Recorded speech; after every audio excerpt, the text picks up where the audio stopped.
Hello, everyone. Well, not too many of you, but you made it till the end. A bit tired, right?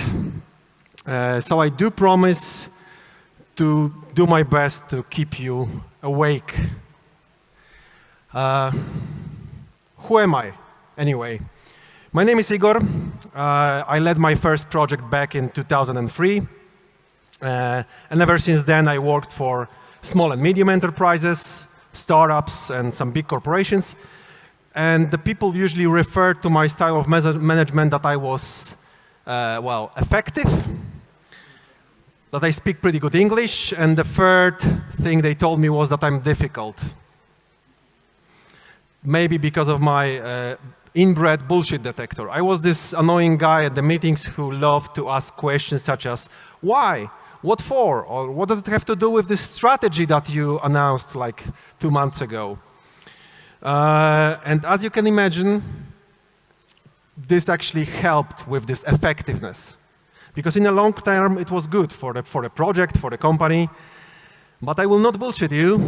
In the short term, it caused me a lot of trouble with different people. And sometimes it was a liability. So like 2 years ago, I decided to take this liability and turn it into an asset. I started something called Zero Bullshit Management, where I help project managers do their business well with my bullshit detector. But the presentation is, of course, not supposed to be about me or my business or whatsoever. It's supposed to be about LinkedIn. So what's the problem of my bullshit detector with LinkedIn? Is it maybe professional content that you can find there? You know, cats, politics, math riddles, sexy pics. I actually took this screenshot 1 week ago, and it says like participating in a new Land Rover unveiling gala. I totally loved one comment, which says, so what exactly was unveiled there? Or where is the Land Rover, was the other. Or is it maybe about the, say, pumping up your profile? You know, all those serial CEOs or top 10 blockchain entrepreneurs. We may be very lucky to have 20 of the top 10 blockchain entrepreneurs right here in this room. But no, I used to be on Tinder myself, and I know the importance of establishing a good, strong online presence and advertising yourself. This is very important. So my problem is with bullshit management advice in the form of cool quotes, LinkedIn memes. An example. You must have seen this one. Who did not see this one? Right? Steve Jobs. Every presentation with Steve Jobs is immediately cool. So it doesn't make sense to hire smart people and tell them what to do. We hire smart people so they can tell us what to do. So where's the bullshit? Well, I won't even mention the typical situation that people actually forget that there is a very important keyword there, namely smart. And then they try to reason and listen to this junior developer they hired 3 months ago because he was the only guy who showed up on the interview. No, I'm referring to something completely different. Some time ago, a fellow project manager called me on the phone and explained me the situation on their team that, you know, most of the team fully supports the product roadmap for the next 3 months, but there is a small minority that doesn't, and we have quarrels with them. And the customers support it, it's based on customer feedback, the investors support this product roadmap, but the small minority in the team does not. And they are smart people. We've hired them, they are really smart, experienced. Shouldn't we listen to them? So then, of course, after short discussion, I asked my favorite question, why? What for? What is your goal, actually? Is your goal having always a consensus of everybody, or actually delivering a product?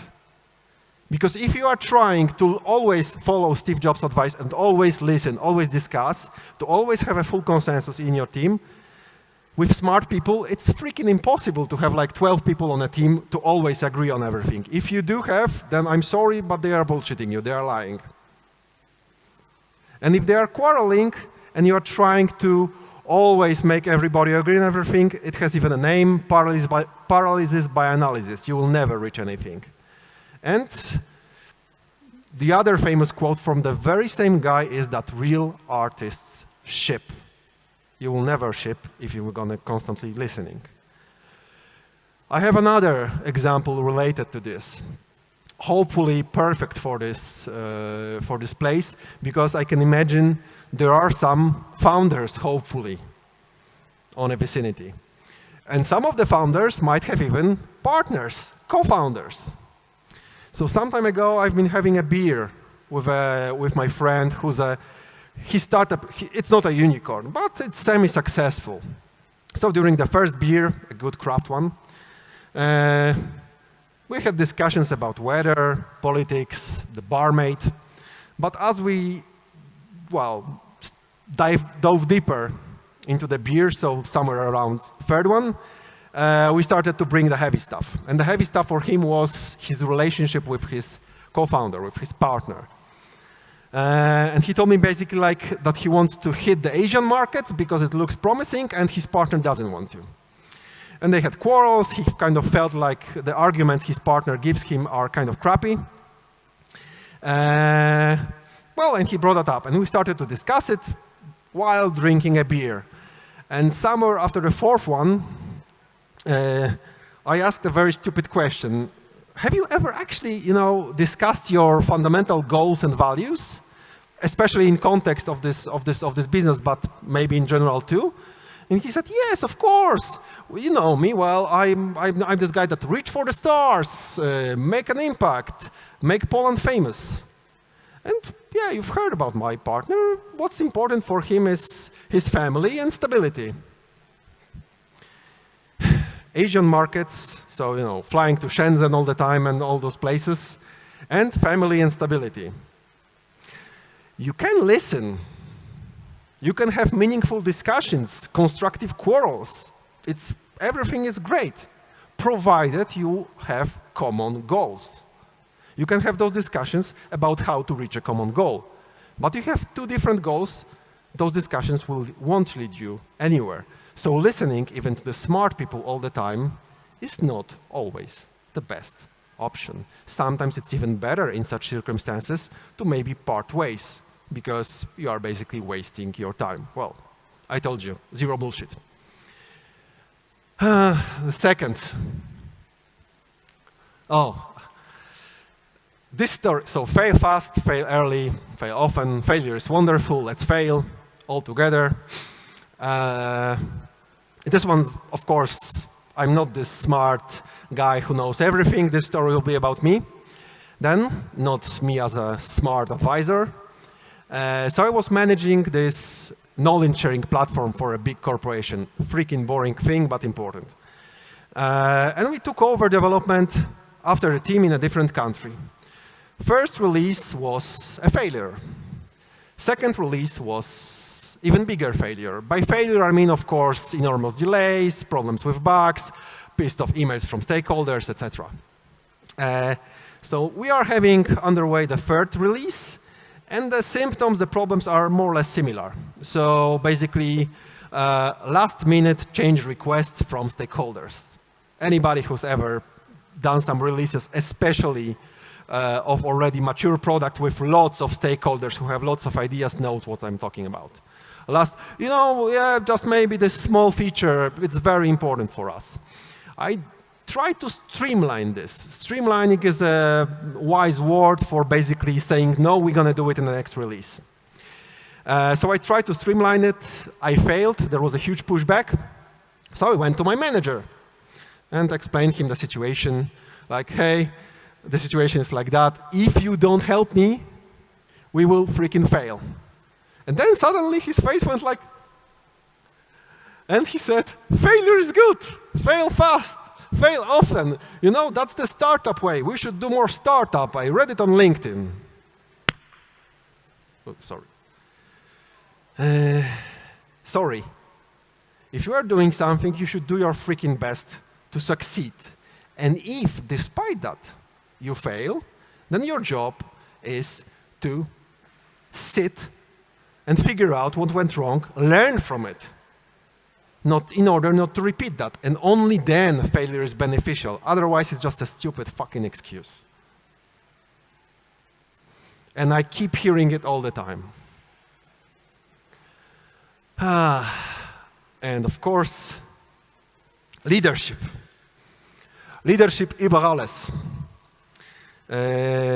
It's so fashionable. Management sucks. Manager sucks. Manager is this boring, inflexible asshole who constrains you, while the leader is the guy who looks into the future, doesn't restrain you, sets the directions, inspires. The picture you see here is recently pretty popular, has gained some notoriety. It's the wolf pack as a metaphor of good leadership.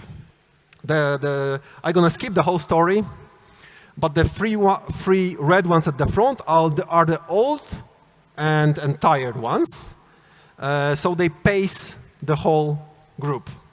The whole group doesn't go faster than those three old ones who cannot run as fast as they used to be able to. And at the end, we've got the leader, marked with the arrow. The leader closes the pack, protects the rear, makes sure nobody's left behind, always eats last. And my friend, when he saw this picture, he immediately laughed and asked, "Hey, so this is your company, right? So your company is as fast, as flexible as those three weakest guys at the front from the whole company, right? Or maybe not really. So this is not so easy." I would ask the question, is this management is this directive style of management, closed style of management, really completely unnecessary, unworthy of our attention? What about employees, what about team members that you got on your teams who are inexperienced, who know nothing, who need supervision, short-term goals like every second day, being controlled, being helped? What about problems? What about difficult situations? What about crisis? Don't we need stronger management style there? But no, LinkedIn keeps bullshitting us that we need to be this idealistic, gracious, ever patient, never losing temper, great leader. And this especially, as you might have noticed, pisses me off because I used to fall for this image for a long time. I treated this as a great excuse. Excuse not to try to exercise force when it was actually necessary. Because there was a difficult situation, and deep down inside, I felt that I should step in. I should say, no, stop. For the benefit of the project, of the team, of the company. But of course, I was afraid. It's normal, it's a human thing. I was afraid, what will the team say? What will my supervisor say? Right? One day, talk bad stuff about me in the kitchen and all those nasty things. Or put some memes on me. So I was afraid, and then I had a perfect excuse. I will not step in, I will not say no, because I will be this leadership 4.0, 5.0. That's a great excuse. So I did that, but I sucked. I simply sucked. Because good leadership, well, is not always about listening to everything, not always about following, and not always about eating last. Not always. What we need as a good leader is balance, right? So as Steve Jobs advises, listen to people, but know when to stop. Embrace failure, but not fall in love with it, right? Of course, be open, listen, but know when to stop, push, and force. People go to coaches, to personal trainers, so somebody pushes them. Teams like it. The right amount of pushing is good. And of course, somebody could tell me that, getting back to LinkedIn, that seeing an inspirational quote on LinkedIn could bring you back to balance, could rebalance you. You're going to see it and you're going to realize that you've made a mistake. But I don't know if you have ever tried to read comments underneath such posts. They usually go like, yeah, hell yeah, amen. And my favorite, my boss should read this. So, believing that somebody will change their mind because they read something on LinkedIn is the last piece of bullshit I wanted to share with you today. But a short recap. I know that you are tired, so I prepared 3 versions. For those of you who are still slightly okay, I have the longer version. A, universal consensus is not your goal. Your goal is delivering something. B, if you have a partner, if you have a co-founder, not only then, but especially then, make sure you really align your goals and values, because otherwise you are doomed from the beginning. I would really love to tell you that the story I mentioned has a happy ending, but it doesn't have a happy ending. It has a shitty happy ending. C, fail, but only if you learn from that failure and not repeat it. Now the version for slightly brain dead. So the version for slightly brain dead of you is basically what you need as a leader is balance. Be gracious, open, listening, but on the other hand, from time to time, set some border, be forceful. No extremes, just balance. It's very difficult, but it's what you need.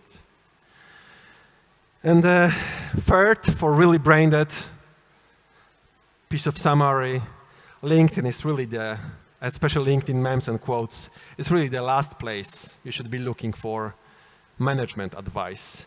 There are really better ones. Thank you.